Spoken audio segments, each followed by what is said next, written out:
El elogio de la dificultad, por Estanislao Zuleta. La pobreza y la impotencia de la imaginación nunca se manifiestan de una manera tan clara como cuando se trata de imaginar la felicidad.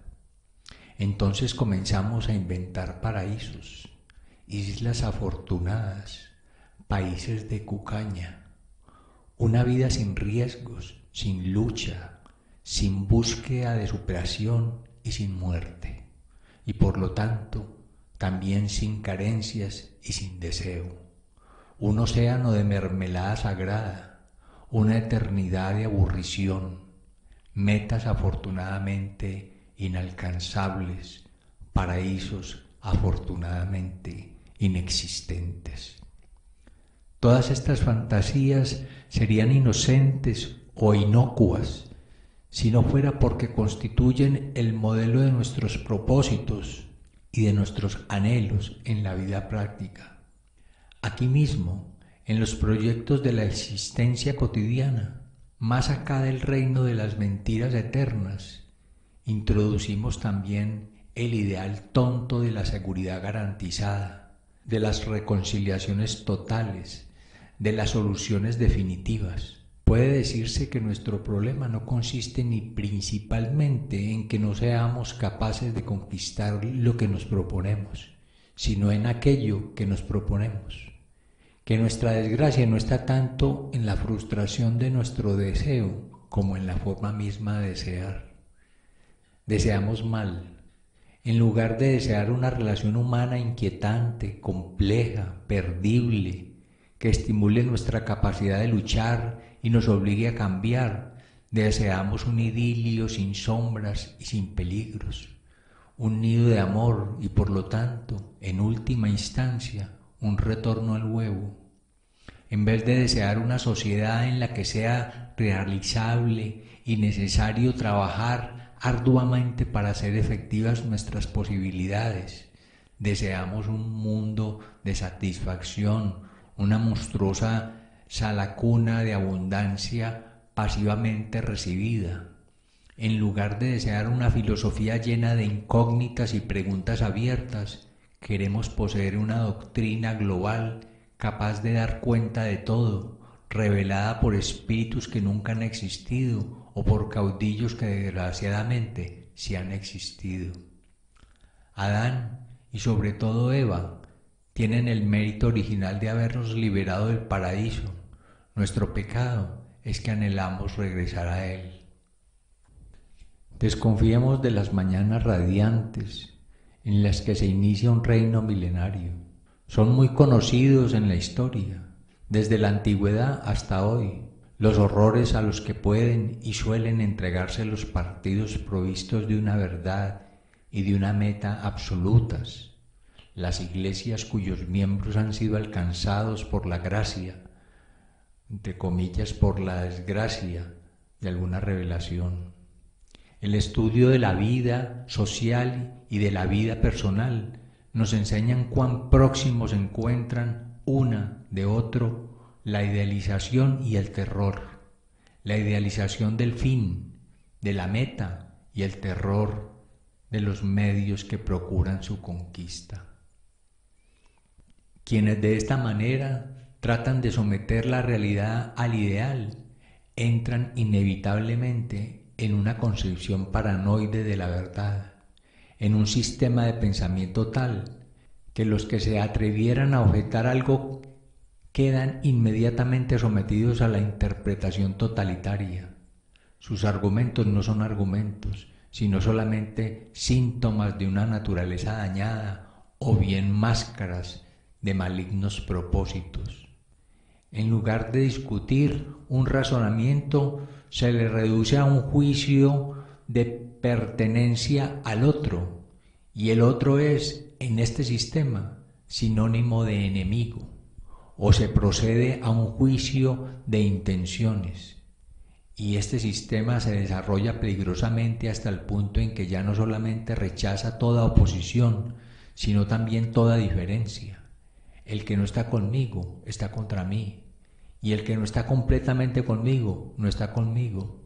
así como hay, según Kant, un verdadero abismo de la razón que consiste en la petición de un fundamento último e incondicionado de todas las cosas.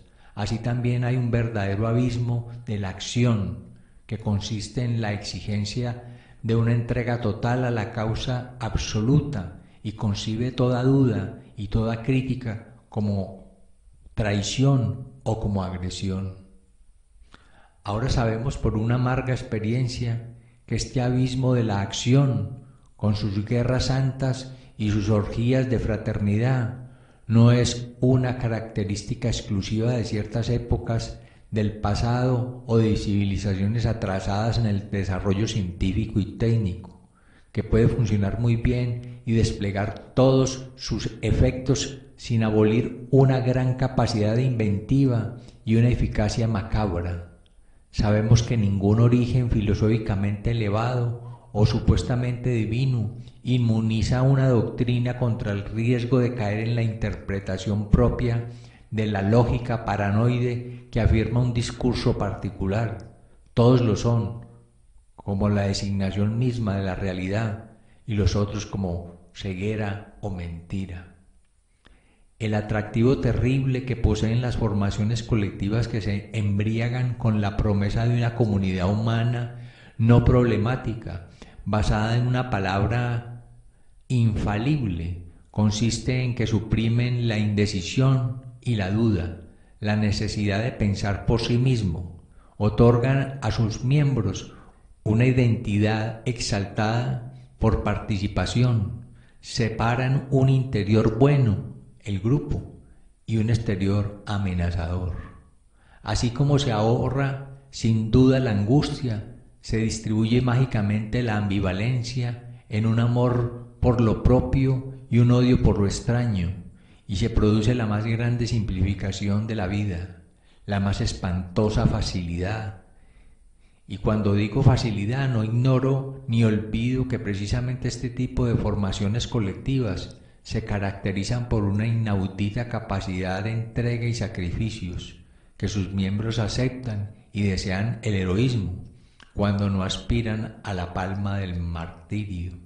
Facilidad, sin embargo, porque lo que el hombre teme por encima de todo no es la muerte y el sufrimiento, en lo que tantas veces se refugia, sino la angustia que genera la necesidad de ponerse en cuestión, de combinar el entusiasmo y la crítica, el amor y el respeto.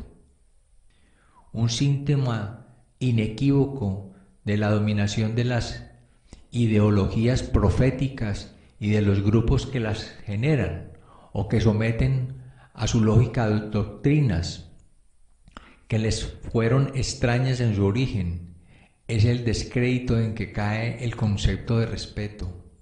No se quiere saber nada del respeto, ni de la reciprocidad, ni de la vigencia de normas universales.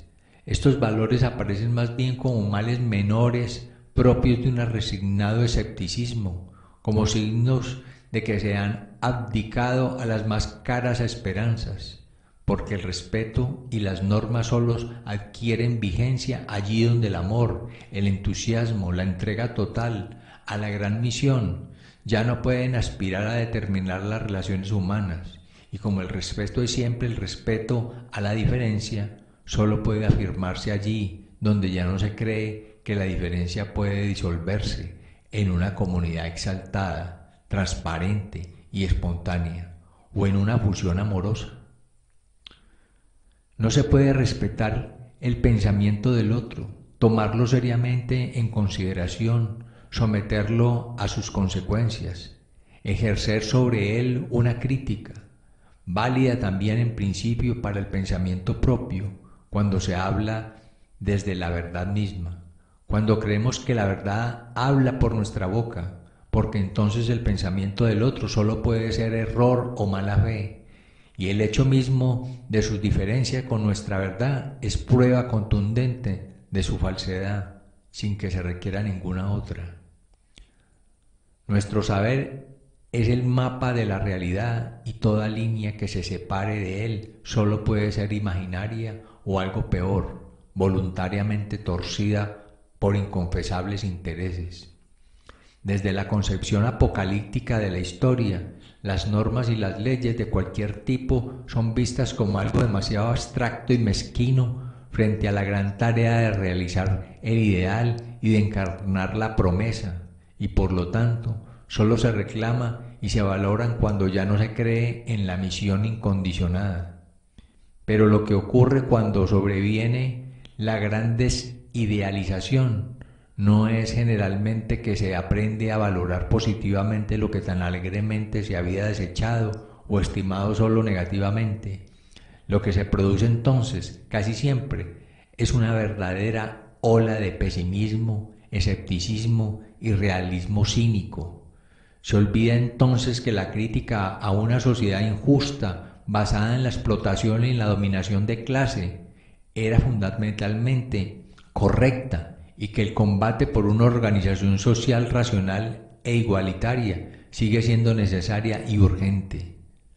A la desidealización sucede el arribismo individualista, que además piensa que ha superado toda moral por el solo hecho de que ha abandonado toda esperanza de una vida cualitativamente superior. Lo más difícil, lo más importante, lo más necesario, lo que de todos modos hay que intentar es conservar la voluntad de luchar por una sociedad diferente sin caer en la interpretación paranoide de la lucha. Lo difícil, pero también lo esencial, es valorar positivamente el respeto y la diferencia, no como un mal menor y un hecho inevitable, sino como lo que enriquece la vida e impulsa la creación y el pensamiento, como aquello sin lo cual una imaginaria comunidad de los justos cantaría el eterno hosana del aburrimiento satisfecho. Hay que poner un gran signo de interrogación sobre el valor de lo fácil, no solamente sobre sus consecuencias, sino sobre la cosa misma, sobre la predilección por todo aquello que no exige de nosotros ninguna superación, ni nos pone en cuestión, ni nos obliga a desplegar nuestras posibilidades. Hay que observar con cuánta desgraciada frecuencia nos otorgamos a nosotros mismos, en la vida personal y colectiva, la triste facilidad de ejercer lo que llamaré una no reciprocidad lógica, es decir, el empleo de un método explicativo completamente diferente cuando se trata de dar cuenta de los problemas, los fracasos y los errores propios y los de otro cuando es adversario o cuando disputamos con él. En el caso del otro aplicamos el esencialismo, lo que ha hecho, lo que le ha pasado es una manifestación de su ser más profundo. En nuestro caso aplicamos el circunstancialismo, de manera que aún los mismos fenómenos se explican por las circunstancias adversas, por alguna desgraciada coyuntura. Él es así. Yo me vi obligado. Él cosechó lo que había sembrado. Yo no pude evitar ese resultado. El discurso del otro no es más que un síntoma de sus particularidades, de su raza, de su sexo, de sus neurosis, de sus intereses egoístas. El mío es una simple constatación de los hechos y una deducción lógica de sus consecuencias. Preferimos que nuestra causa se juzgue por los propósitos y la adversaria por los resultados. Y cuando de este modo nos empeñamos en ejercer esa no reciprocidad lógica, que es siempre una doble falsificación, no solo respetamos al otro, sino también a nosotros mismos, puesto que nos negamos a pensar efectivamente el proceso que estamos viviendo. La difícil tarea de aplicar un mismo método explicativo y crítico a nuestra posición y a la opuesta no significa desde luego que consideremos equivalentes las doctrinas, las metas y los intereses de las personas, los partidos, las clases y las naciones en conflicto. Significa, por el contrario, que tenemos suficiente confianza en la superioridad de la causa que defendemos como para estar seguros de que no necesita ni le conviene esa doble falsificación con la cual, en verdad, podría defenderse cualquier cosa. En el carnaval de miseria y derroche propio del capitalismo tardío se oyen, a la vez lejanas y urgentes, las voces de Goethe y Marx, que nos convocaron a un trabajo creador, difícil, capaz de situar el individuo concreto a la altura de las conquistas de la humanidad. Dostoyevsky nos enseñó a mirar hasta dónde van las tentaciones de tener una fácil relación interhumana. Van no solo en el sentido de buscar el poder, ya que si no se puede lograr una amistad respetuosa en una empresa común, se produce lo que Varro llama intereses compensatorios, la búsqueda de amos, el deseo de ser vasallos, el anhelo de encontrar a alguien que nos libere de una vez por todas del cuidado que nuestra vida tenga un sentido. Dostoyevsky entendió hace más de un siglo que la dificultad de nuestra liberación procede de nuestro amor a las cadenas. Amamos las cadenas, los amos, las seguridades, porque nos evitan la angustia de la razón. Pero en medio del pesimismo de nuestra época se sigue desarrollando el pensamiento histórico, el psicoanálisis, la antropología, el marxismo, el arte y la literatura.